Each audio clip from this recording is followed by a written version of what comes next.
We're live, and I'm joined today by Olivia Savannah from Olivia's Catastrophe and by Lizzie that recently changed her channel name. So she put it down there so you guys can check it out. But the links for both of their channels are in the description box down below as well. So yeah, let's see what everybody's going to read today. So let's start with you, Olivia. Okay. First of all, I was trying to tag Lizzie in something the other day and I couldn't find the Same channel. Now I happened to know me. And I texted her and I was like, "Did you delete your Twitter?" I'm so sorry. I like to cause confusion. but now I know. Um, I have options and maybe I'll read one per sprint because there are three books. So very quickly, Cuts Both Ways by Candice Braithwaite is a young adult contemporary where there's two brothers, one is white, one is black, and she kind of is in a love triangle, major drama. Garden of Evening Mist is historical fiction post-war, and then Fyodor Dostoevsky classic that's kind of comedic with social commentary. Light reading. Choices. So how about you, Lizzie? So I was going to read Dark and Shallow Lies because I really wanted to read that. But then Hannah, before the sprint started, told me that in January we're going to be going through the Luna Book Club picks for her book club. And I've read all of one of those books. And I have 5 others I need to read before the 23rd of January. So I'm picking up the one that Hannah hated the most and is the one I least want to read. Oh no. The Shadow in the Glass. Which is a gothic Cinderella retelling. And I want to see if it's like what's making it so bad for Hannah. That's all I know is that's a gothic Cinderella retelling. So we'll see. I mean, the concept doesn't sound too bad, but I guess it depends. We'll see. Okay, 1 second. I'm gonna open the door. My cat needs to leave so he can come back in 5 minutes. That's how cats work, right? So I'm currently reading The Cat Who Saved Books, and I'm enjoying it. I'm on page 74. This is the one that it's not a genre that I normally read, but it's really interesting. Actually, I thought it was going to be just more centered in reality, but there's some fantasy elements to it. And in a way, it reminds me to Sophie's World because our main character has lost his granddad and he's inherited kind of the bookstore. That's how the book begins. And I feel like he meets this talking cat in a way to help him get through grief and to get his life back on track or something. I have the feeling that's where we're going. I'm not sure yet. But there's some fantastic elements to it. He meets a cat that talks and kind of is helping him through stuff. And it's quite interesting. It has a lot of good, like, sentences and sayings and things, philosopher stuff. And I'm like, oh, this kind of reminds me to Sophie's World a little bit. So I'm really enjoying it. So good pick, I guess. And I was telling Olivia before I had to change the book that I was going to read for my ghost prompt because I realized it's book 2 in a series. We love to see it. And so I had to change it last minute. So I'm going to be reading Julia by Peter Straub. I think it's a woman that after the loss of her daughter, she feels like maybe her daughter's ghost is hunting her. But I don't know if the ghost is real or if she's just losing her mind. I'm not really sure, but I'm still gonna count it for the ghost prompt because this is what we're dealing with. So I hope to enjoy it. Yeah, so that's it. That's the second one I'm gonna be reading, and we'll see. I don't know. It's like a impromptu change. Hello. Not so evil. We are actually nice people. It's like some horror sometimes. Hello, Andreas. Hello. Oh, yeah, hello. Oh, getting out of work early for Thanksgiving. Nice. Oh, no. That is horrible. Life. We love it. Hi. So we're currently also waiting for Amy. She's probably just putting Nathan to sleep. So that's basically it. So we were talking a little bit about what we're gonna read for Christmas. Olivia was saying she wants to read Christmas books only, which I think it's fair. Do you have any plans, Lizzie, of what you want to read? Probably catch up with all the books you're missing for January that you Yeah. mentioned.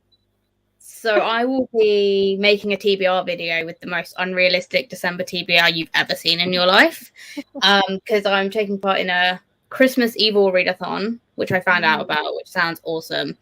And I'm also doing my friend Celine's like Goodreads and Discord readathon that she does every 3 months. And I realized doing these TBRs, I don't have winter books. I have 0 winter books that I've not already read. So I'm not reading anything wintry. The closest one I have is I'm rereading The Night Circus because it's my favorite. It was one of my favorite books of all time, and I recently read Clara and the Sun, and that overtook The Night Circus. So now I need to reread The Night Circus to see if it is better or not. But that's the most wintry book I own. Which, oops. Yeah, I always forget when Christmas comes around that I have winter books. So I'm trying now to pick them out of my shelves already so I don't forget again. But one that I'm really excited about to read is Us Against You by Frederick Backman, which is the second book in the series. Because the third one just came out already, and I'm like, I haven't read the second one. So I need to read it this December. Like, it has to happen because I need to know. So I'm going to be picking that up for sure. There is a new middle grade release that I'm going to be reading, and it's The Vanishing of Evelyn Jones. It's book 3 in this middle grade series, and it looks wintry. So I think this one is also one that I'm gonna read. So I'm gonna try to make it Christmassy, but I'm gonna be honest. I'm gonna try to grab all the Christmas romance books on my Kindle and take them to Spain when I go visit my parents. So I'm probably gonna read a lot of Christmas cheesy romance books, just as a warning to Love everybody. that. Join me, join me. I'm gonna read a few of those too. But I definitely want to get to Us Against You, but I put it like maybe February, like winter, rather than Yeah, Christmas, because I have too many Christmas books. that's fair. Yeah, for I me, need what to happens? You need to I, get what? I need to get Us Against You because I really liked Beartown. Yes. I just haven't gotten around to getting the second one, and I really want to. And I don't own the third Evelyn Jones because I borrowed Hannah's versions of the first 2, but I forgot that that's wintry. Maybe I'll talk Hannah into letting me read it before her. Yeah, for me, December is complicated because I spend 2 weeks here and 2 weeks in Spain. So I don't want to start too many books because then I feel the pressure of you need to finish it in 2 weeks before you go on holidays. So that's why mostly I just grab things from my Kindle. So hopefully I can read most of my physical books before I leave. Also, you're prepping things in the house before you leave, you're getting content done before you leave, and it just becomes a lot before holidays. Like you're stressed before holidays and after holidays for some reason. But Exactly my situation, and I don't know what's coming with me or not. I'm gonna try and read all the same. longer Christmas books. The Christmas books are never that long before I go, and then all the lighter ones can fit in the suitcase, hopefully. Yeah. Let's see. Productive, I guess. I've been working most of my day, so not too bad. Yes. We can be your evil friends. It's all good. Evil is actually a cute thing. I mean, it's not. A lot of evil things are cute. Christmas Carol. I Okay. love it. A Yeah. classic. Yeah, I read that. It's really good. That's okay. There's a lot of people here just to be productive, to write, to do other things, not even to read, but it's okay. Mm. I hope Oh, you yeah, I continue to remember. like. Oh, I remember she was in your sprints, Olivia, already reading Paradise Lost. So, it's a big one. yeah, I remember. Wintry books. Oh, First Heart. Yeah, that's also middle grade, I think. Yeah, I'm rereading the first one because I needed a book with snow on the cover, and that's literally the only book I have with snow on the cover. Because I was looking at every cover, and I was like, and Hannah was like, "Oh, just reread Frostheart," so I am. That's fair. Oh, there you see. Yeah, I don't really want to buy anything else, and I think I've read A Child's Christmas in Wales. I probably read it when I was a kid because my dad's a big fan of Dylan Thomas, so I imagine I have already read it. I just don't own it. Hannah heard you. Keeping a check on you. It's totally true, Pixie. It's totally true. Yes. I love this. This is the new Bloody Mary. Yeah. Yes, it's short. Mhm. Yeah, it's a really nice read. I also like the movie adaptations. They're kind of Yes. cozy for winter. Yeah. Also, in terms of short Christmas books, which Cash will be very happy to hear, the first one I'm going to read is This Winter by Alice Oseman. Yes. So get some. I don't know if. I don't think it's Nick and Charlie. I think it's just Tori and Brother. But I think it's still from the three perspectives. They just alternate, if I remember correctly. okay. I think there's three characters and it alternates every chapter. I think it's one of them talking about the situation. I think. Mm-hmm. Yeah. I read it the moment he came home. It's a short one. Christmassy books as well. Nice. Oh, for the Christmas Evil readathon, nice. Yeah, just not gonna do readathons in December because I'm going on holidays and I don't want to put that stress on myself. Yeah, I've heard about Lucky Girl. I haven't read about the Hollows. Oh no. Movie adaptation scared you. Which one? Is it the one with Patrick Stewart? I love the Muppet Christmas Carol, not gonna lie. I love that one so much. That's my favorite. That's what we rewatch every Patrick year. Stewart one? Yeah. Perfect. So it's 15 past. I think we're just gonna sprint for 30 minutes and let Amy come whenever she's ready. So I have here the Pomodoro Kitty. So I'm sorry everybody for your hearts. I'm so sorry. Let's see. There is the kitty. There we go. And I'll see you all in 30 minutes.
Hello, everybody.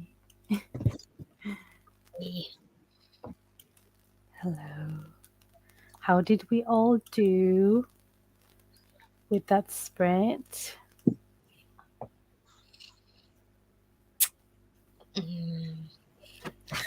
Not good. I started this. I'm on page 42, and the first chapter hasn't finished yet. Oh, shit. I don't like long chapters. Hot take. And I don't.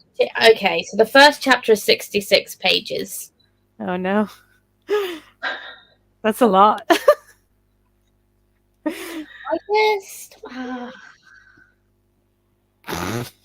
There's nothing I can say like that. It's not. It's not awful. It's just. It's a little bit boring. Oops. But it's such a long chapter. It's unnecessary. Mm. Like, why is it so long? Like, why does it need that? Just give me a short little chapter to get into it, and then that's fine. No, 66 pages. Yeah, that's a lot. Imagine somebody's like, I'm going to put this book in try a chapter, you know? Yep. They'd get a nasty shock. Oh, no. How about you, Olivia? How did you do? Yeah, I did pretty good. I started with the historical fiction because I thought that's the one that I'd be the least like I want to read for the shortest period of time. But it was actually really good and it was really sad. And I'm tempted to just keep reading it, but I'm just going to move along to the next one. It was very good though. Okay. So I read a little bit from The Cat Who Saved Books. I'm now on page 136. So it's kind of easy to read, and it's kind of like every day the cat comes around and something happens. And there is a lot of things about books and how people read and things like that. So it's quite interesting, I think, for book people, I guess, to read the book. So I'm really enjoying it so far. I still don't know what's going to happen at the end. It's one of those books where you're enjoying it, but you don't know if there's going to be a certain resolution or. So I'm kind of intrigued by it, but I think the next reading sprint maybe I'll change to Julia just so that I start this one as well. But we shall see. I think I should be able to finish this one tonight, either in the last sprint or maybe after the sprints before bed, because it's quite easy to read. So Are there any book spoilers in it, or is it not going into the books that in that much detail? is it book spoilers? You mean? Yeah, because you mentioned that it's like about books, and it's interesting for book No, people. there's no book spoilers. Okay. It's No. basically a really good book for any book lover because it gives that feeling of like, I don't know, walking into like an old bookstore or walking into a library. It just kind of feels like the love of books is really pushed into that book. Hmm. It doesn't actually like go into any like stories or anything. It's just like we all love books and let's do loads of things to help books. Yeah. I'm gonna add Amy because she's here. Hello, Hello. Amy. Hi. Welcome. You made it.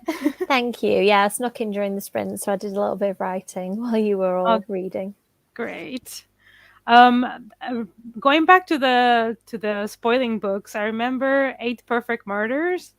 It's a book that I think I listened to the audiobook, and it spoils like major book plots and I think horror movies and stuff. So a lot of people were complaining about it because it legit just spoils plot for a lot of books. So if you haven't read them, it's like, okay, you know. So that one maybe not pick up. It's kind of like a horror thriller. But yeah, it does spoil a lot, which is a little bit unfair, especially if there's not a warning. I don't mind obvious spoilers, like, things that have been out so long. Like, I think it's safe to talk about the plot of Twilight, for example, because I think a lot of people will have read or watched it by now. But yeah, if it's anything any more obscure than that isn't just kind of in the public domain, yeah, spoilers, just really upsetting. Yeah. I mean, there's a lot because he talks about books and talks about the endings and things. So it's not just one or two, it's like multiple. So I get why people were a little bit upset about it. So, Amy, you're going to be writing tonight? Yeah, I'm doing some freelance work, so it's not my usual thing. I'm writing some children's stuff. Is as much as I can probably say. It's not for a novel or anything. It's not. It's just like it's more educational, really. Oh, okay. Nice. Being productive. So Yeah. Hannah has a question for you, Lizzie. Oh, Hannah, it's just a little bit boring. And like, it's just, she seems like she's a really entitled person. So I don't know. We'll see how I get on with it. It's fine. Like, I can't really say much. I've literally read half of the first chapter. So you don't like the main character much, is what you're saying? No. Yeah, I don't like the main character very much at all, no. Oops. So Hannah's finished Pestilence, finally.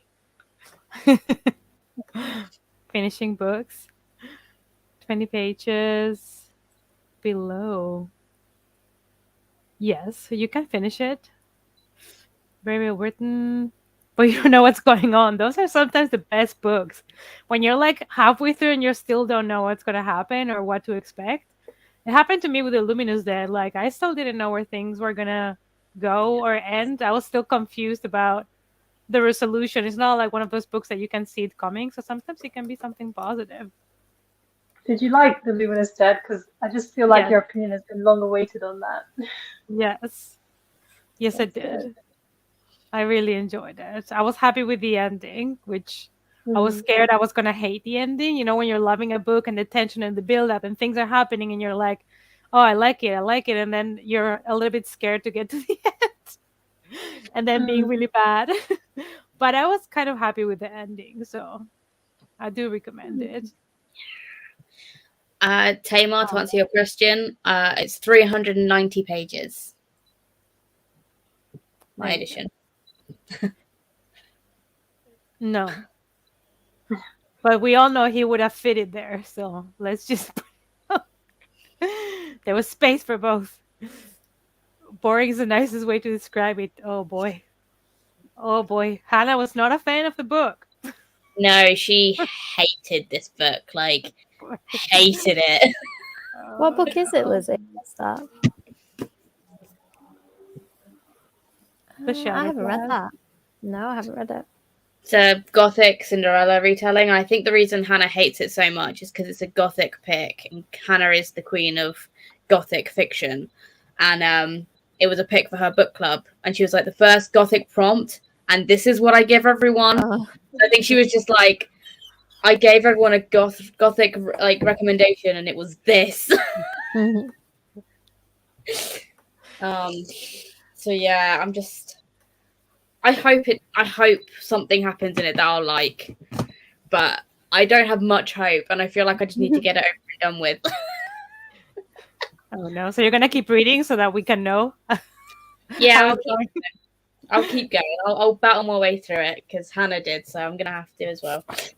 Because now I'm invested. You know, now I want to know. Yeah. What happens next? Speaking of over and done with, I'm not reading it today, but What? I'm reading Ink and Bone, and Oh, similar. Looking forward to being over and done with vibes. Oh, it's a shame because I felt similar about that one, and I love Rachel Cane's books normally, and that one just didn't quite do it for me for some reason. I didn't like it either. I gave it 3 stars, but I love Rachel Cane's writing, so I was really sad when I didn't like that one. I have not read it. It's like this library, and there's magic-y things involved, and they're like studying to become librarians essentially. But that's all I really know so far, and I like the concept of like magical massive library, but also I just can't help but think Sorcery of Thorns did it so much better while I'm reading. So I'm just like. No disappointing reads in today's life, everyone. I'm reading Hi, House of Catherine. Hunger. I'm not going to read it tonight, Oh. but I'm really enjoying House of Hunger. Having a lot of fun with that so far. Something I think you'd positive. like that, Kasha, actually. It's kind of based on the story of Elizabeth Bathory, so Oh yeah, I need to read that then. I it's love the Countess. Bathory. Yeah. We love her.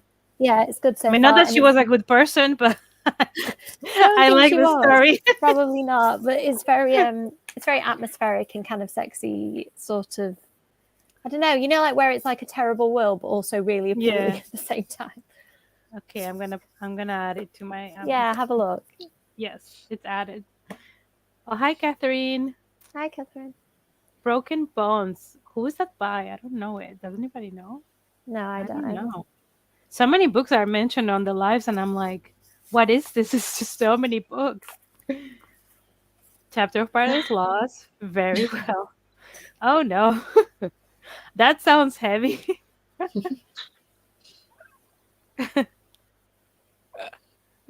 I love that. I don't know if I could read that book though. It sounds like a lot of work. I've tried. It's really difficult. Oh, It's below it's difficult. It is difficult, but it's good. But it's difficult. Oh. I think it's one of those things that, and I've read bits of Dante's Inferno, and I feel similar about that. I think I need to read them both at some point, but broken down into little chunks, maybe like a bit every day or something for a year. Yeah. So Andreas says below is something like The Luminous Dead, so I'm gonna have to get that one. I need to read The Luminous Dead. I'm gonna get it. I get my Audible credit in a few days, so I'm gonna download that one. Yes. I wanna know You've what you convinced think me. about that one. Yes. So now you know, Lizzie, it has like double the How? Wait, probably a small mass market paperback, maybe like a small one. I don't know. Maybe. I don't know. Oh, Book of Night in a Bookstore. Font size? Maybe. I think they do all kinds of things maybe. with its margins, font size, even line spacing. It can be so misleading. Yeah. Because I've Like realized some YA sometimes on books. Goodreads, when you don't have the right edition, I'm like, yeah. Yeah, people tell me their books are like 60,000 words, but they're 400 pages. And I think, how? I don't understand that. But it's just kind of cleverly spaced out to look like the length of book people expect. So I think if it's a fantasy, they often make the spacing such that it looks really thick, the book. And then YA tends to have a certain like thickness as well. okay. Oh. Oh, that sounds so good though. Like the concept. The premise, It had potential, but apparently it failed. I'm going to have to look up now. I read a good Cinderella retelling recently, but I can't remember the name of it, by Laura Wood. So not gothic, kind of romantic, historical, bit of a mystery. And I really liked that one. And I'm not normally that into Cinderella, but she did a good job. Let me check what it's called. Oh, Kindle Unlimited smut. That is okay. We don't judge here. I was thinking that Breaking Bonds sounded like romance, but then I was like, it could also be horror equally. So yeah, pretty much. It could go either way. It's like Gerald's Game, horror, romance. These titles are ambiguous. Both. Where is this book? Oh, A Single Thread of Moonlight. That's the one I read. And that's very autumnal too. I'm just looking at the front. It's got these gorgeous autumn leaves on the front. So not creepy at all. Not my usual thing, but Laura Wood's books, I don't know. Have any of you read them? They're completely not my usual genre. They're historical romance, usually with some mystery. And she just somehow immerses you completely in the world and the characters and relationships. I just love them. Really good. And all of you are just like, what? Amy reads some historical romance. Yes, I do. I read romance. I was saying at the beginning of the live that I'm gonna read some cheesy, cozy Christmas love stories, and that is okay. I also watch many on Hallmark, all the ones that I can find. I just watch them because it's just comfort. I don't have to think. I just have to be. Yeah, I've read some really gritty things recently. Like Kill Creek is getting quite dark. And I'm like, I need something like to cleanse my palate afterwards. I think I'm going to have to read something really cute to kind of wipe that book from my brain. I'm enjoying it, but it's a hard read. And Lizzie knows my feelings about children. There's a thing about somebody's child and she's a teenager, but it's still not what I want to read. Why don't they have warnings on books about certain things? Like when you're a relatively new mum, you just don't want to hear about stuff happening to people's kids. No, and I'm sorry if that's a very slight spoiler. But yeah, I don't think it's a spoiler because I don't think. Yeah, I don't think I've said too much. But yeah, so, in a book blindsides you a little bit, and you're like, oh, I didn't see that coming, and now I'm a bit sad. 3/4 That happens to me with animal deaths because I'm like, why? Yeah, Why? no. I hate it. I hate this, but Yeah. I'm already like at the end of the book or in the middle, and I'm already there. You know, like this is me, and I'm listening to it on Audible. So every now and again, if there's a bit I don't like, I speed it up. So today I had it on 2.5 just to get through this really miserable scene that was making me feel sad. So her edition is a vintage classic edition. I've got a really thick edition of the Light Night Circus. I don't know what mine is. I still haven't read it yet. Oh. One chapter of Shadow of Night, and today's buddy read A Darker Shade of Magic. I still need to read that. A Darker Shade. Anna's offering her copy. She doesn't want it in her house anymore. I don't know. I think you put me off. I mean, I might end up loving it. If I love it, you might, might redeem it. I'll let you be the judge. If Hannah didn't like it and you don't like it, I'm fairly certain I'm not going to like it. But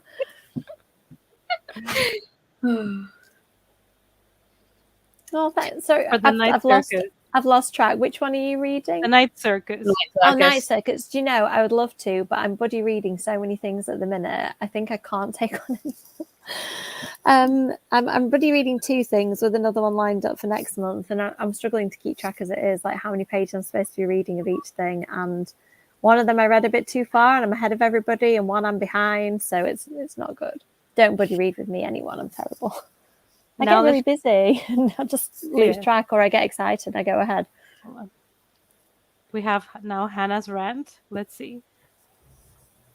Then we have Lizzie, and Lizzie. She's summoning you. Then we have... Don't say Lizzie's name 3 times, Hannah. What are you doing? If you like the shadow in the glass, I'll eat my hat. And I don't have a hat, but I'll buy a hat and then I'll eat it. I think that was Hannah's rant. Everybody. Oh, February. Okay, maybe. I'll let you know. I think I'm just... I don't know. We're meant to be buddy reading. What are we meant to be buddy reading? Are we meant to be buddy reading the Morganville Vampires Book 1? Yep, we're doing Morganville next year. Did we say January? I think we said January. I think we did. Yeah, I think we did, because I've got them all on Scribd on ebook. Yes. But yeah, no, I'm pretty certain we said January, because we wanted to do another vampire series, didn't we? Yes. Yeah. Ebooks. I need to ebooks. I need the audiobooks for them. I think I have the ebooks, and I've definitely got the physical copies of them. Okay. There you go. It's so difficult. I'm usually good at not reading ahead, but sorry, were you just talking, Olivia? I just lost the sound a little bit then. Oh no, I was just gonna say, like, I'm not that great at buddy reads, so the fact that Hannah managed to be worse than me at the buddy reads was entertaining. I try not to do too many, and if I do, it's like 1 a month maximum, because if I do more, then I also cannot, because my time for reading is also limited, so you have to be a little bit more in sync with the other person. So I would only do it if I feel like I have the time. Otherwise, I don't want to bother the other person, and then they feel like they have to wait for me, then I feel bad. Babel buddy read was chaotic. So I haven't finished Babel yet, and that was supposed to be a buddy read. I think one person out of the group I was reading it with finished it. Yeah, one person who in our group that was reading it finished it. The rest of us still haven't finished it. Yeah. Oh, Hannah did. Okay, I was wrong. It's just Hannah and I letting the side down then. Okay.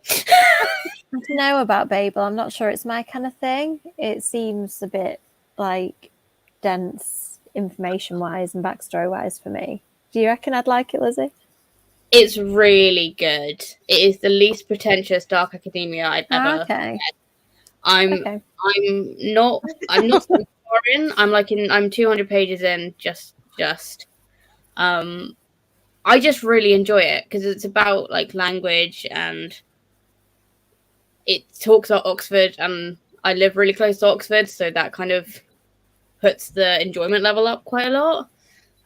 But the only reason I haven't finished it is because I just keep on picking up other things, and I paused it because we suddenly started a buddy read, and then I just started reading everything else other than Babel. So I just need to like pick it up and finish it. I find it interesting that you say the least pretentious, because I still feel like it was quite pretentious, but maybe it is the least pretentious because they're all very. Well, I feel like dark academia as a genre is inherently pretentious, right? It's about learning, it's about academia, and I think it doesn't feel like it doesn't feel like I'm being talked down to at any point. Whereas I think a lot of dark academia, and admittedly, the last dark academia I read was the Atlas 6, and I want to burn that in a fire. So that might be why I'm feeling like Babel is just less pretentious, because it's not trying too hard to be pretentious. And I guess it is different with people of color main characters, which already just puts it on a different level than most dark academia. Yeah, for sure. But I'm also I'm just loving the writing style as well, because the writing style is so easy to read. Like I was really worried. I literally thought I was going to be too stupid to understand the plot, because it's all about like language and how language is its own form of art. And I was like, I'm going to be too stupid. And I started reading it and I was like, oh, hold on. I like this. I like this a lot. This feels very easy, very easily consumable. So I think you'd be okay, Amy, but I don't know. For some reason, I thought it was going to be really high fantasy and it looked really long. So it sort of scared me. But Hannah's saying it's historical fiction. Yeah, okay. So maybe. There is defiant in certain ways, or genre mashing together. Okay, that's good. I like a mixture of genres. There is magic, but the magic hasn't really come into it yet where I am. Like there's been whispers of magic, but it's not. I don't think it's the main factor. I think the main factor is, how language has been colonialized essentially, and how they've made English like the talks around English is how basically England were like, well, we're going to become the center of the world, and this is how we're going to do it, by making language our thing, kind of thing. Where I am now anyway. So yeah, I enjoyed it a lot, and I agree. It sounds interesting. I agree with that too. Also, I feel like I made it sound like I don't love it, but I haven't finished it. But from what I read, I'm loving it. I found the discussions around it very interesting. Yeah, I've considered to picking it up because I did study translation and interpretation. So for us, the Babel was important thing. We even had like a design with the tower and everything when we were studying, because it has to do with learning languages and stuff. So I was like, oh, maybe this one is gonna be for me, because normally I don't love dark academia. I don't know what it is about it, but the ones that I have tried, like I think it's called The Ninth House by Lee Bardugo. I haven't read so much. Yet. Like it was just not my vibe. Like many of these like popular dark academia books are just not for me. So I've been a little bit scared to pick up Babel, but maybe I will. I don't know. Having read Ninth House, and I love Ninth House, but that's just because I am trash for Lee Bardugo, apparently. It's nothing like Ninth House. It couldn't be further from Ninth House if it tried. Okay, that's good for me, I guess. Yeah, it feels very different from a lot of and I think it might be because it's of the setting, because it's set, I don't know when it's set, but it's historical fiction, whereas like a lot of the dark academia I've read have been set in like modern times, so it feels very different from any other dark academia I've read. Okay, I guess you're selling the book now. Everybody wants to read it. Yeah, she is. Everybody wants to. Aside is sent. Oh, is that by Robin somebody? I'll check it out. Yeah, do. I think I've read that. Robin Howell? Oh yeah, that sounds right. I still need to check Ace of Spades, which I have high hopes for. But I don't know. I'm hoping that one is gonna be good.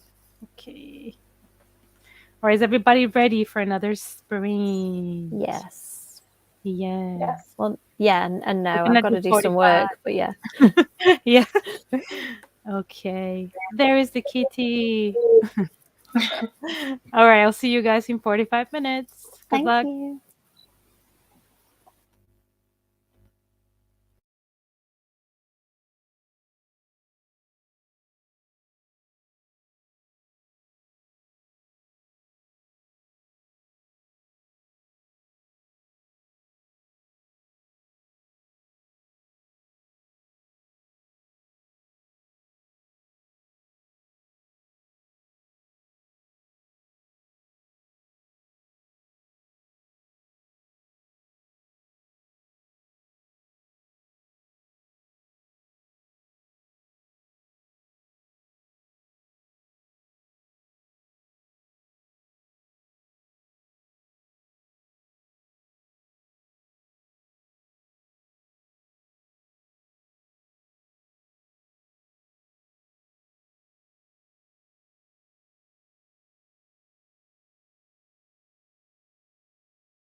Hello, everybody.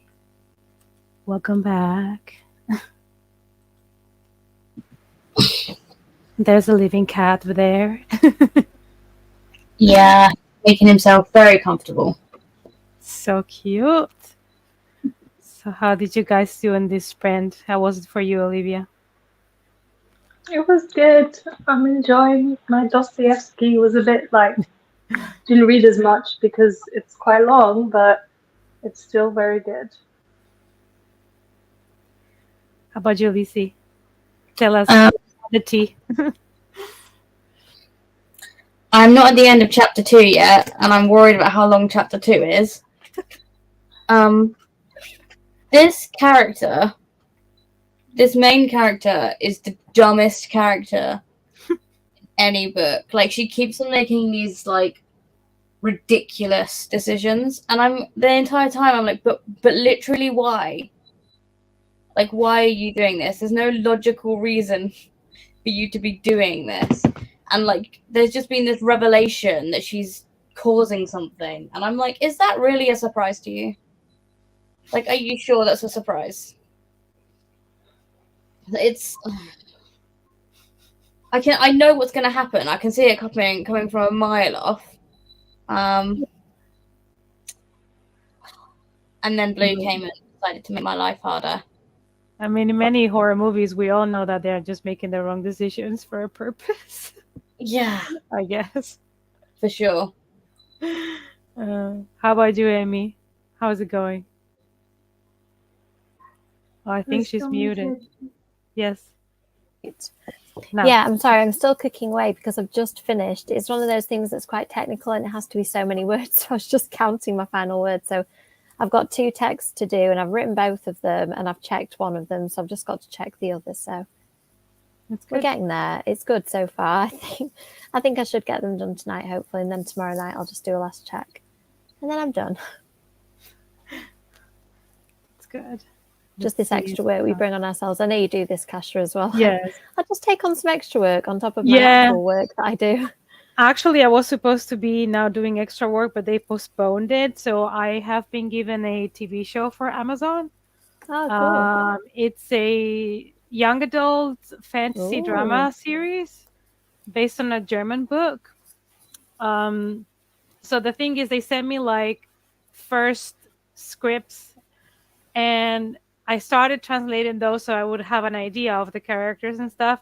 And then the studio said, yeah, we're doing rewrites. You're going to get the final scripts somewhere at the end of December. And you're not going to get the video until December because I think they are reshooting scenes and stuff. So it's put on hold. But I thought I was going to be working like crazy before my holidays. But now it's on hold until December. So, but yeah, I know it's a lot of extra work for me apart from my regular job. But it's also things that I like to do, so I just take it and suffer. Yeah, same here. What I'm doing pays well, and I am enjoying it, but it's just very technical, and I'm having to really think, and it's late, and I'm still really thinking. Oh, yeah. Let's see the comments. Yes, that's fair. My wish list or my list are all a mix of a lot of different things. They are just ridiculous at this point. Nice. Shadow Knight. Darker Shade of Magic. 40 pages. That's really good. Let's see. Oh, yeah, for the therapy. Normally, that's what she does in sprints. Oh, no. Oh, your mom is so nice. That is nice. Is that Blue? Yes, this is Blue. He's normally very grumpy, but I feel like when he knows I'm on sprints, he wants to do this, but I swear he just wants the chair I'm sitting on. I feel like if I wasn't sitting on this chair, he wouldn't be anywhere near me. At least he doesn't have the cone anymore, poor thing. Well, he should be wearing one, but he got his paw through because I got him like this little like watermelon collar thingy, and he got his front paw stuck a couple of days ago, and he fell on my face because he couldn't balance properly. So I was like, okay, we're just gonna keep an eye on you, and if you start doing it again, you'll have to have it on again. Oh no. Somebody's making hot chocolate, making me jealous. Maybe I'll go make one for the next sprint. 28 pages of Touch of Darkness. Progress.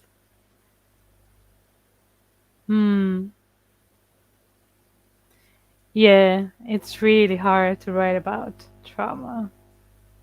But you can do this. Just take it, one step at a time. If you need breaks, take them. But any little bit you do is progress. It's better than nothing. Paradise Lost. My brain is a mush. I'm guessing that's expected. I don't know. I haven't read the book. Very expected. But switching to the Earth-Sea cycle. Okay. I have not read it, but... No, I'm aware of it, but I haven't read them either.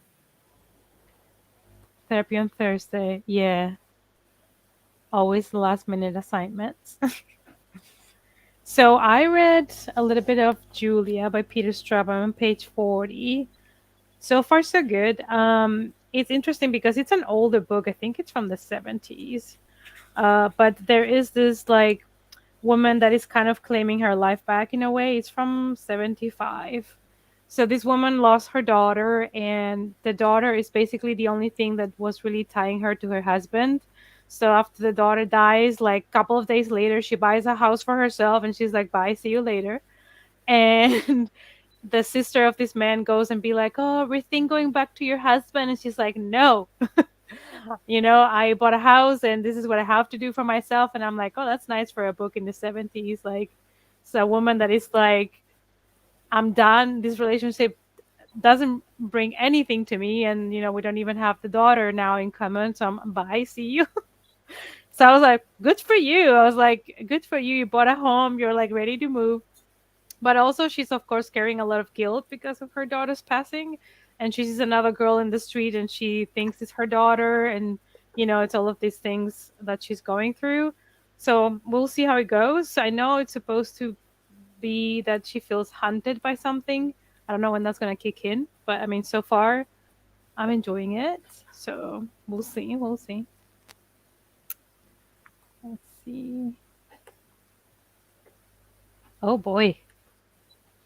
A squirrel colonialism book. What is happening? I don't know how those words fit together. It's fiction. What is happening? My brain immediately went to Watership Down, and then I was like, no, that's the wrong animal. It can't be that book. Yeah. I'm like, what is happening there? I don't know. Oh, I recently read a book called The Bees, and it's not squirrel colonialism, but it's basically The Handmaid's Tale, but they're bees. Okay. And it's literally about life in a beehive. And it's how dystopian that actually is. And I now can't look at bees the same way. I feel like if I read a squirrel colonialism book, I'd feel very much the same about I'd never be able to look at squirrels the same way either. It's ruining animals one at a time. Okay, it's about, hold on, Grey American squirrels invading England. Oh. Okay. I love it. Squirrels. Wow. FC, the middle grade fantasy series. Okay. Oh. I read the first one and I thought it was good, but I didn't love it. But also, I didn't really think it was middle grade. I was reading it. It felt like adult fantasy to me. Not that there was anything adult about it, but I was just like, oh, this is an adult fantasy book because it's Ursula. So maybe if I'd known it was a middle grade and repositioned it in my mind, I might have enjoyed it more. Yeah, I find that if I don't know what I'm reading, I sometimes can't get into it.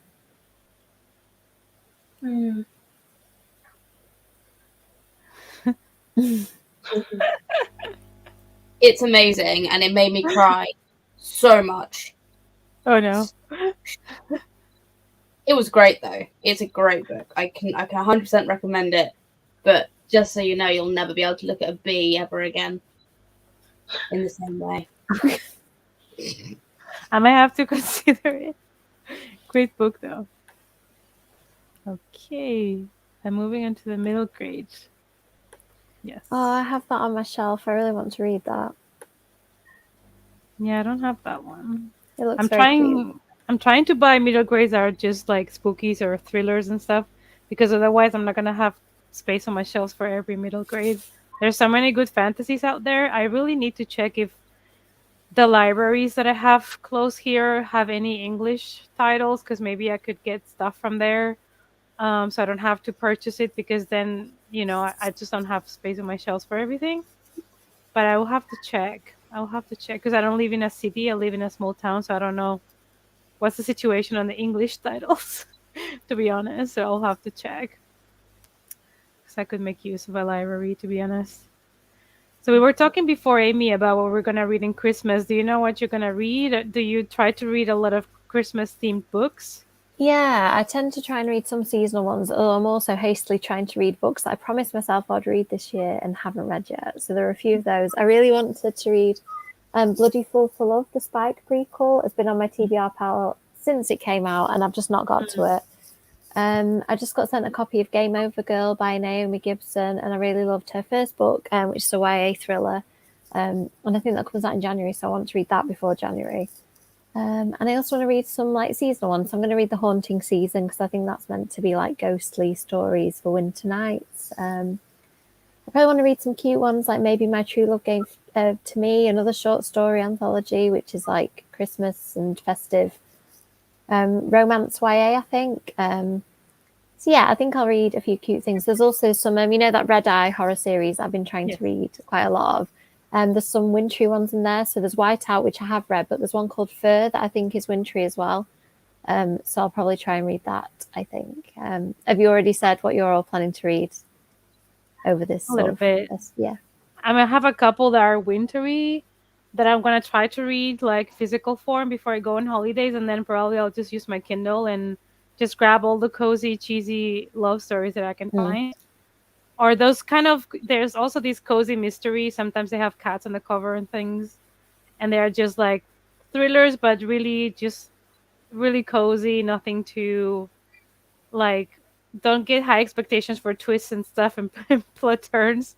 But they're just comfy reads. So probably I will take those to Spain so that I can read something cozy while I'm on holiday. Yeah. That sounds nice. Lizzie needs to catch up with all the books she has to read before January.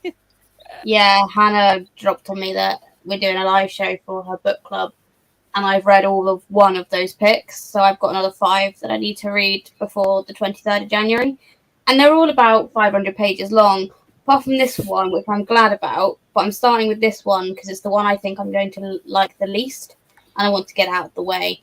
But I also don't have any Christmassy books, Amy, apart from The Night Circus. That's the only one that's like wintry. I've read all my wintry books already that I own, so I just have... you might need some recommendations. I did go on my TikTok. I did a little recommendations video, and I tried to put like a mixture of spooky and there's one historical romance on there, Midnight in Everwood, that I really, really liked last year. And that's it's just come out in paperback as well, I think. So it's quite handy if you've not picked up the hardcover of that. It's out in paperback now. I'm trying to think if there's anything else, but yeah, I do. I want some more creepy ones. I read a really good Michelle Harrison one, which I don't remember what the name of it is, but last year, which is about an expedition to, I think it's the Arctic, and they're kind of cut off by the weather, and it's really isolated and so cold, and something is stalking them from outside their little cabin. And it's historical, so they don't have a lot of technology, and that was really good. That was like my last year's kind of favorite. Oh gosh, I'm reading this terrifying book like in a cold, wintry house, and then these horrible cold things are happening. Yeah, so that was a good one. Yeah, there's so many things. It's just the usual case. I've got about 20 books I'd like to read by 30th of December, and it's not going to happen. Yeah, that's what happens every year. But when you reach like September, October, you realize that you're not going to read everything you want. No, it's the unexpected books. Like I get pre-orders that I've forgotten about. I get ones like this month. I've had a few from publishers, which has been great, but I didn't expect any of them. I'd sort of vaguely said I wanted some of them and forgotten. So they just kept arriving, and I was like, oh, another book that I want to prioritize because it's not out yet, and I want to read that. So I've got The Luminaries as well, which I think comes out in January by Susan Dennard, I think, who wrote the Truth Witch books. So I probably want to try and read that before it comes out, but I don't know if I'll have time. I really want to. I'm doing my favorite thing, which is saying I'll read it next year, and then like, will I really read it next year? That is the question. I've got 2 shelves now. I've got like these thin, that used to be DVD shelves. I don't really have many DVDs now. So they're my sort of priority reading shelves, but they've got about 40 books on them, I think. So priority book will take me 6 months to read. So I don't know whether that'll work. I'll let you know. Check some comments. She had to leave. Bye-bye. Thanks for joining. Hope you had fun. Made some progress, even though your brain ended up a little bit mush.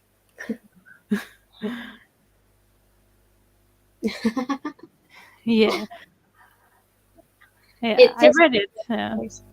It feels cozy, and there's like talks of wintry vibes, and like it's not all set in the winter, but I feel like it's a wintry book, and I have since I read it. And I don't know if it's because I first read it in January, like I think it was a couple of years ago I read it, so now I just associate it with winter, but I feel like it's got a wintry vibe. Yeah, I think I read it somewhere in the fall, like years ago when it came out, and I did enjoy it. I should maybe revisit it at some point. I can recommend The Winter People. I think it's by Jennifer McMahoy or something like that. I don't know. But that one is really good if you're looking for a atmospheric kind of, from a female perspective, story about ghosts. So I can recommend. The Winter People. Yes, The Winter People.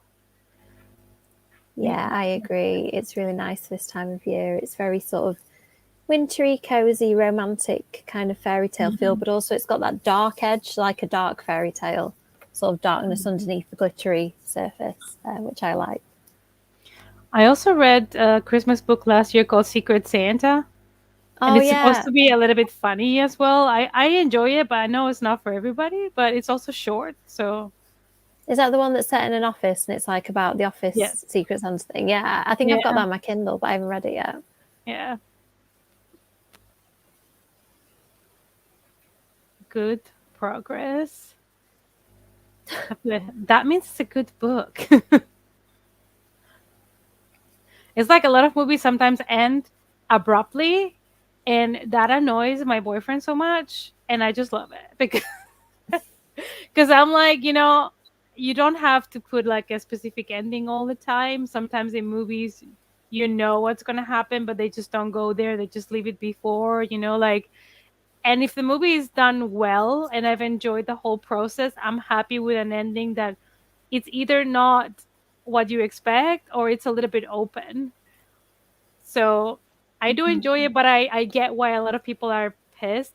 A lot of people need the story to end and they to know exactly how it's going to end. And for other people like me, I just enjoy the open kind of ending sometimes. So it depends for me. I think if it's open and there's some hope, I'm happy to go with the hopeful route every time. If it's open and it's like a pit of despair that the character's about to fall into, then that makes me a bit more sad. But yeah, it depends on the book. I love the open ending, especially in horror films, where the characters, this is very specific, the characters think they've defeated the evil or the monster, but then the viewer gets like a hint that maybe it's still lingering, and then it's kind of open because it's like, what is the implications of that? And then I love it. Yeah. I like a good ending like that as well. I don't always need an answer for every single question. You know what I mean? So it really depends for me, though. I think if it's written really badly and like I've just been here because the plot is interesting, I think it frustrates me then if the ending isn't like there isn't answers, because I'm like, well, now I've just read a bad book with a bad ending. Now I'm annoyed, and like I know I should have just DNF'd the book, but sometimes I'm very stubborn and I like to finish books. But if it's open-ended and there's been a really, really great writing style and the plot is fantastic, I love an open ending, but it really is situational. Yeah. I mean, I've read I feel books that like have. Oh, go, Olivia. I was just gonna say, I feel like I like an open ending in a film a lot more than in a book. In a book, I want a closed ending. Mm. Yeah. Film, I don't know. Yeah, I Mm. agree, actually. No, like, yeah, with films, it works really well. Because then I'm always like, if I loved it, I'm like, oh, is there going to be a sequel? Like, it also brings that excitement. A lot of the time, no, but quite a few times, yeah, there's loads of sequels. Mm. I mean, I read a book by a popular horror author, and it has a very open ending. And I didn't know how to feel because the book was really good, and then I didn't get any resolution, so I was confused. And said book is being turned into a movie, so now I'm wondering if they're gonna give it an ending or not. So we will see. Hmm. Turning the shelves into red and TBR shelf. I have the mix. I just like to suffer like that. Yeah, I think it'd be too depressing if I looked at mine, how few I've read compared with how many I've got to read. I think would scare me. So I don't think I can physically ever get through my TBR. I just keep adding to it. That's how Yeah. I do my books now. So all the ones from where the skull is my red books, and then underneath is TBR'd books, and I've split hardbacks and paperbacks. And my paperbacks are TBR'd, as in like my middle shelf is the one at my eye level because I'm a short person. I'm very small. My middle shelf is the one that's like the books I'm really excited for. And those are the ones that I will immediately my eyes drawn to, so I'll want to pick from that shelf.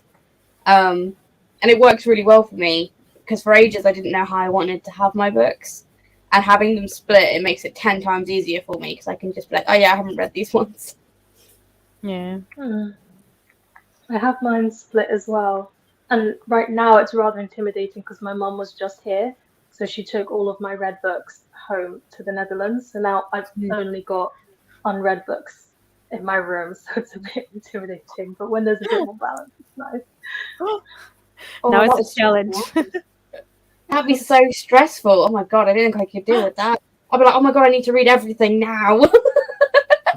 It's nice because I'm going to go home for Christmas and then I'm just going to be in a room full of books I've read and I'll feel very accomplished. Yeah, that's True. true. Yes, a little. Sometimes it depends. I try to wait for the season. That's why I still have Christmas books or winter books I have not read because I don't like to read them in summer, or it just doesn't work for me so well. The last second of Valentine. Well, the last second of the movie I just watched, The Menu. I mean, I've been watching a lot of new releases. The Menu I can recommend if you guys have access to the movie. It should come out I think this week in the cinema, so make sure to check it out. I was just confused. Okay. As I said, I'm not particularly smart all the time. And Valentine, I enjoyed it. I thought, yeah, this is a really fun slasher, but I could not get my head around the plot. I was like, I know this is really simple, and I was like, it should be really obvious. I felt, yeah, I enjoyed it. It was a fun ride, but I can't pretend like I understood the ending at all. That's okay. Sometimes it should leave you confused. Maybe that was the purpose. Yes, Netherlands. Oh yeah, I grew up in the Netherlands, even though I don't sound like it. Everyone's very confused when I'm like, I'm going back home for Christmas, and they're like, well, we're in the UK. I'm like, in the Netherlands. Yeah. Yeah. For me now, I live in the Netherlands, but when I go home, I mean I'm going to Spain to visit my parents for Christmas. Oh wow, 491. That's a lot. I I don't don't even dare want to to count. count. No, I don't I was count. going to say, I don't want to know. You know that thing where people check if they have enough books to be a library? I don't need to know Mm, that because then I'll yeah. start to see how many I've not read. Yeah. I cannot do that. Too much stress.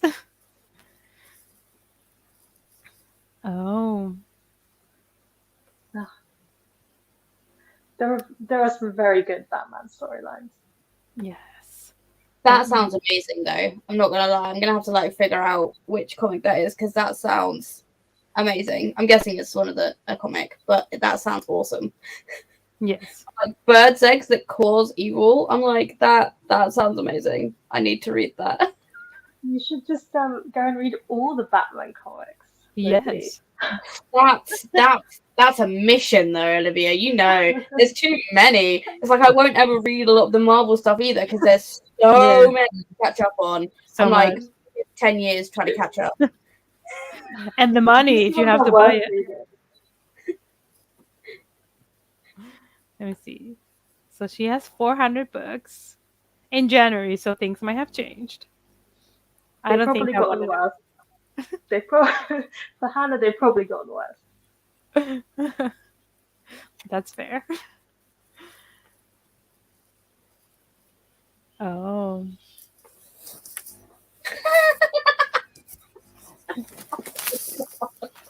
Yeah.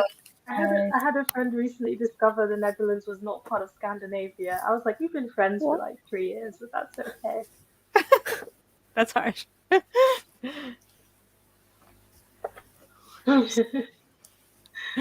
There we go. Yeah. That is fair. That's fair. I guess every country has its good sides and bad sides. I'm getting used to the country. I mean, I've been here before I moved here, but I guess living here is a bit different because they do things a bit differently.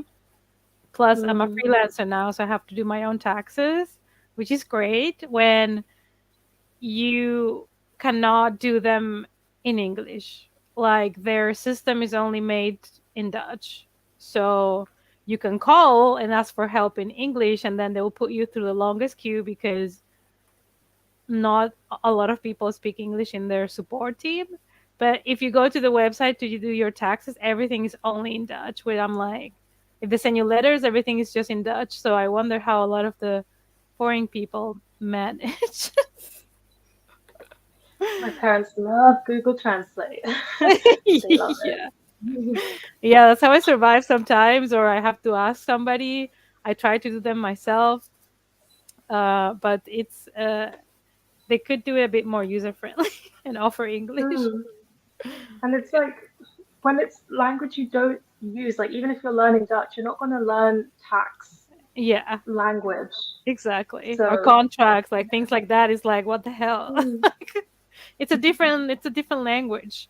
Like I don't even understand certain like paragraphs in contracts in Spanish, maybe, depends what we're talking about. Certain things, if you're not used to them, you don't even know what they really mean. So they make them confusing on purpose so that you have to hire somebody to help you. That's my feeling. Like all of these laws and things, they're there for a purpose, but the documentation and a lot of things are made so complicated that a lot of people don't understand it and they need to hire somebody to get help. So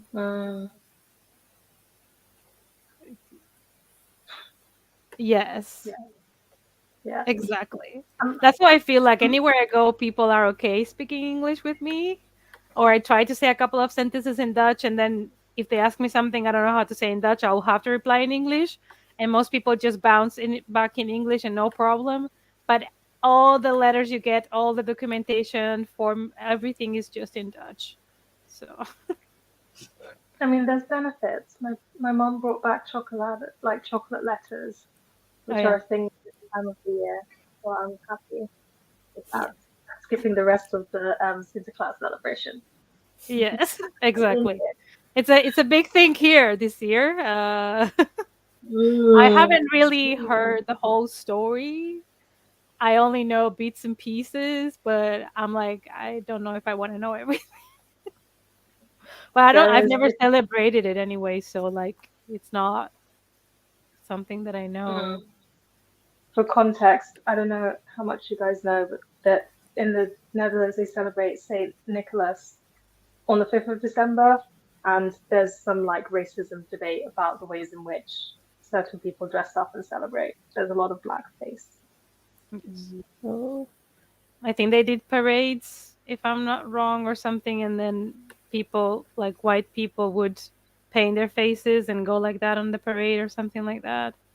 I'm not sure. And now they're saying they should not do it anymore. I don't know. There's some sort of, I don't know. But I've never celebrated that or been a part of that, so I don't know much about the conversation. But that's kind of the gist of it.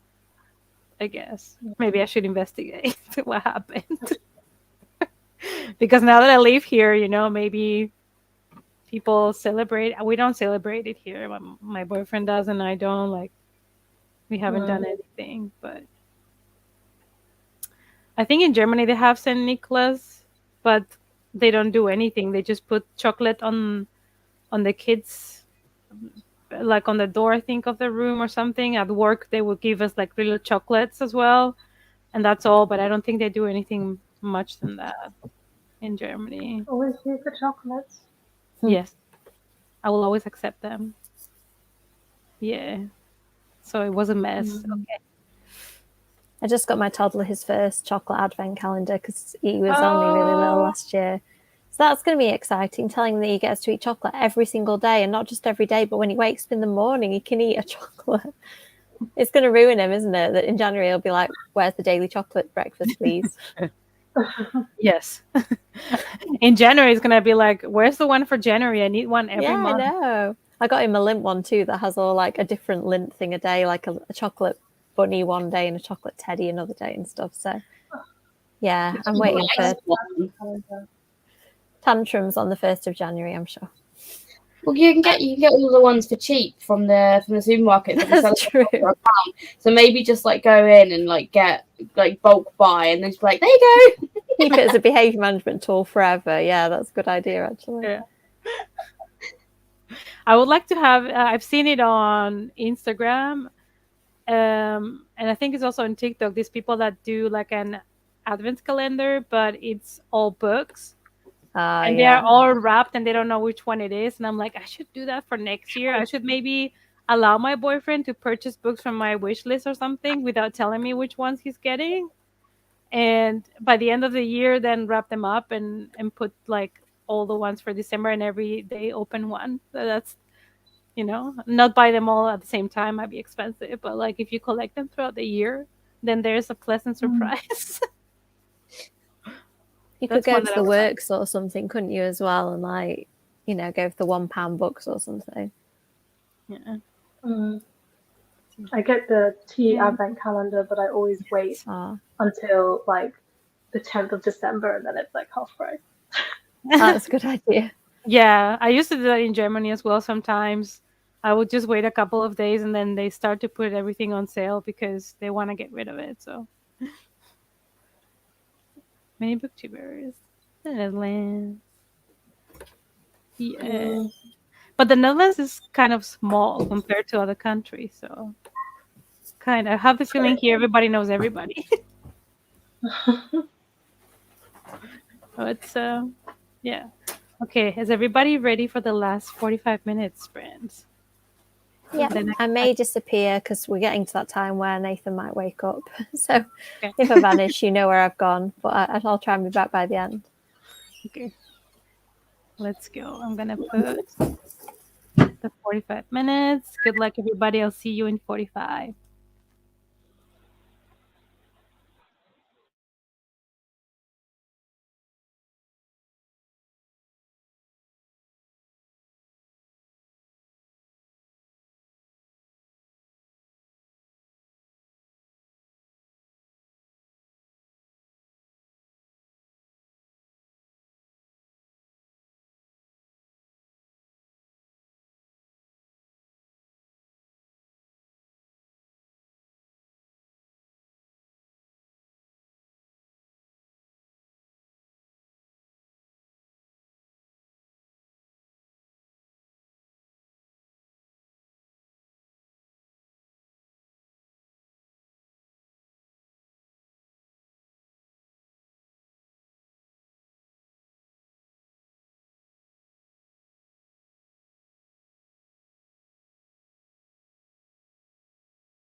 Hello, everybody. Hi. We all made it. I'm already falling a little bit asleep because it's like 11:15 here. And I've had a long day and I was like, oh man, I'm so falling asleep. But I made it to page 80, so it's okay. So I basically read like 40 pages every sprint, which is fine because this one I feel like it's a little bit slower than other books. But yeah, there's spooky things starting to happen. So I'm here for it. Um, and I don't want to say too much, but somebody has basically told our main character she should leave the house, leave the country, because there's something haunting her. And I'm like, yes, that's what I was here for. So far enjoying it. I'm excited to see where it's gonna go because it's still kind of the beginning, but so far I like it. So how did everybody else do? I'll start with you on. I've nearly finished what I'm working on. I'm going to do a little bit more tonight, but yeah, I feel like I've been quite productive, which is good. I'm kind of at the check-in stage now. Oh, I can hear a little boy crying, so I don't know whether his daddy's going to go up, but I might have to disappear in a second. Yeah. How about you, Lizzie? Tell us what's happened. Oh God, I can see what's going to happen, and I hate it. I really hate it. And she's really stupid. This character literally is so impulsive, and she's supposed to be 17, but she acts like at the same time so much younger and so much older at the same time. I don't understand how stupid she can be. All I can say is thank God it's a quick read because I'm already at page 188. So I feel like I'm almost halfway through. I know I'm going to read a little bit more before I go to sleep because I'm in the middle of a chapter. But you know when you're just reading something, you think, what is the point? And I guess that doesn't always have to be a point, but this character is so annoying and stupid, and I'm like, what are we supposed to learn from this? Not to be stupid and make these stupid decisions. Okay, that's called common sense. I don't understand. Are you not DNFing because it's book club read? I'm not DNFing because I'm kind of, if I read a book that I know is bad, I already have the knowledge that it's not going to be great. And I kind of get a weird sense of enjoyment out of reading books that aren't great because I can pick them to pieces a lot easier. Mm-hmm. I think it's also a book club read, and I feel like I need to read those books. I've only DNF'd one of the book club picks, and that was a romance, and it was a LGBTQ plus romance, but there was a transphobic character with my name, and I just couldn't read it because I was like, oh, I don't like that character has my name. I just got really like uncomfy because it was so against everything that I believe in, and so I was like, I'm DNFing it because it's making me feel a certain way, and I don't want to read about it.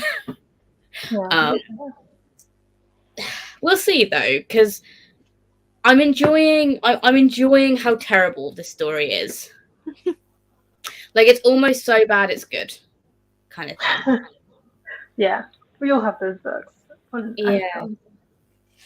I'll have to see how it ends. That might really be the clincher.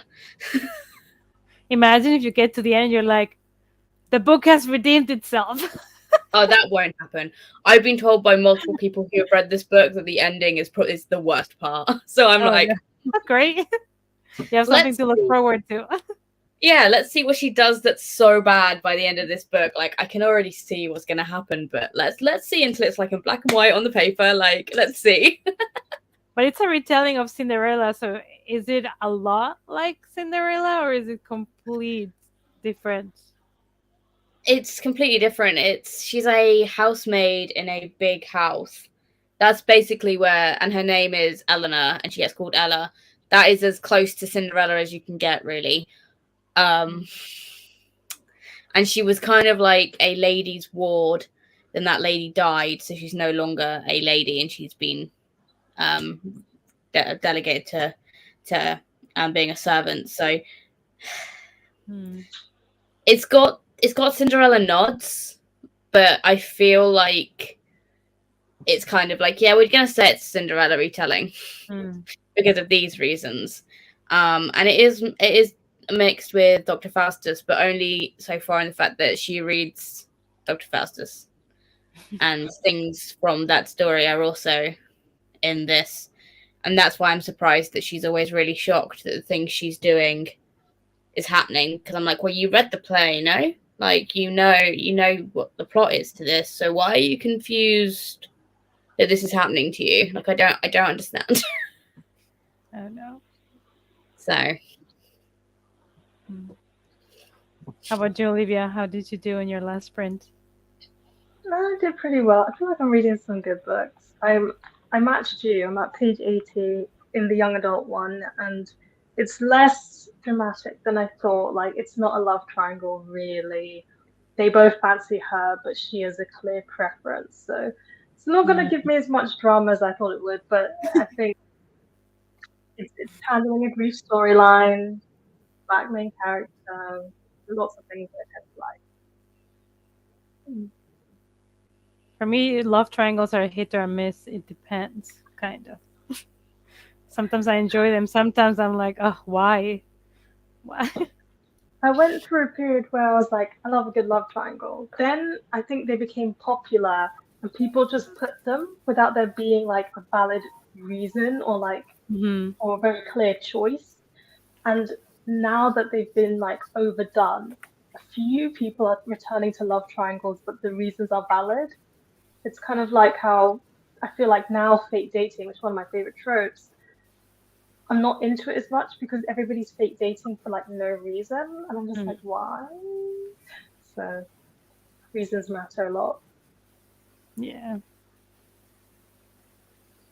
So, what about you, Amy? You like love triangles in books? I just got the tail end of what Olivia said, and I completely agree. I think when I'm writing and I'm reading, I'm always thinking why. Like, why are characters doing things? And if it is thrown in just because it's popular or it's fun, like, I really dislike fake dating when it's just, we're just going to do it just for fun, just for a laugh. And it's like, well, that doesn't seem realistic. And I think sometimes the tropes, you start to see them a lot because it's perceived that they're popular and that they're going to sell, and X, Y, and Z book did it this way, so I'm going to do it this way. And yeah, I don't like that. So I don't ever dismiss any trope, because whenever I do that, I'm like, oh, okay, that was really good, and it was that trope. But I think every trope needs to be done in your own way, not just because it's popular, and it needs to be done for a good reason, which is probably what Olivia just said. Sorry if I just repeated you. I came in just at the tail end of it. But...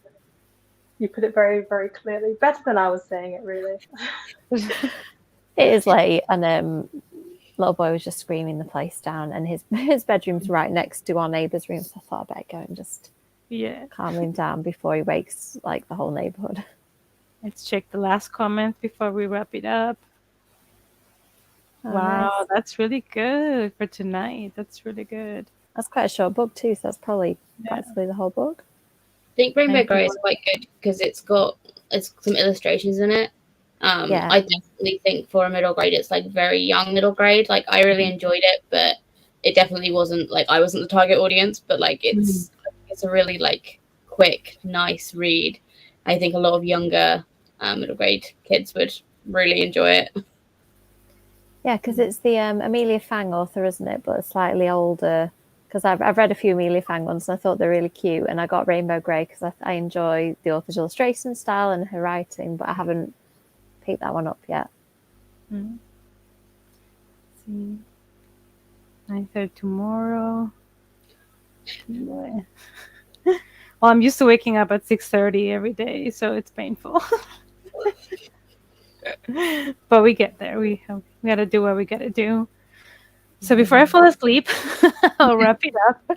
Oh, thank so you. I can get ready for bed.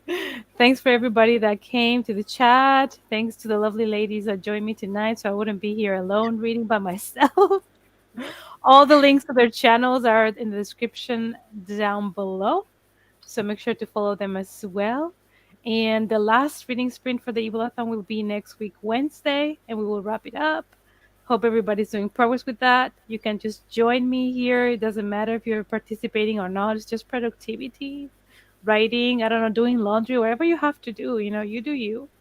So, with that being said, thank you guys all for coming, and I'll see you all next week. Bye, guys. Bye. Thank you. Bye.